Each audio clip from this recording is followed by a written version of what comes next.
Are House leaders worried about having to re-vote on this tax bill this morning?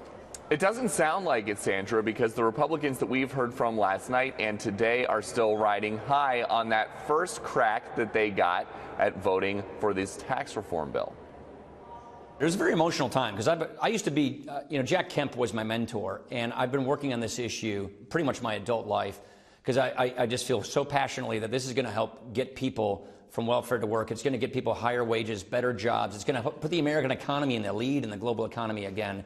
So I feel very passionate about it. Part of the reasoning Democratic senators gave the parliamentarian when they complained that the tax bill broke budget rules, forcing a re-vote in the House today, was that the name of the package, the Tax Cuts and Jobs Act, was no good. Another violation they flagged, that Senator Ted Cruz wanted people to have an option to put 529 savings plans towards homeschooling. And very, very late last night, he hit the Senate floor to hammer Democrats for removing education provisions.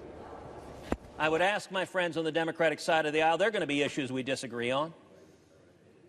But the vote to allow parents of children with disabilities to spend their own funds in a tax-advantaged fund to provide for educational therapy for those kids with disabilities, that ought to be 100-0.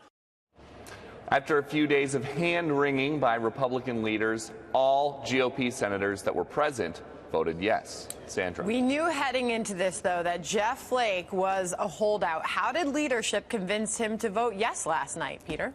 He hinted at this at a very, very early morning tweet. He wrote this: bipartisan DACA bill will be on Senate floor in January. Now, that's something that Democrats in Congress have been trying to make happen by the end of this year, so in December, a deal that would give DREAM Act beneficiaries some kind of clarity in exchange for Democratic support of the budget deal. Now, we do not know yet if January is going to be good enough for Democrats to vote on that budget deal, because Democrats are spending all the time that they get in front of a microphone savoring what they think is going to be a great bill for them, even though none of them voted for it, the tax bill.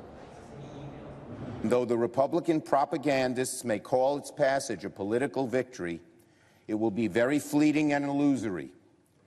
The substance and polling are so rotten that a year from now, Republicans will be running away from this bill in shame for voting yes this evening. So Chuck Schumer not feeling any reason to celebrate today, but Republicans do, and they will be at the White House early this afternoon doing just that.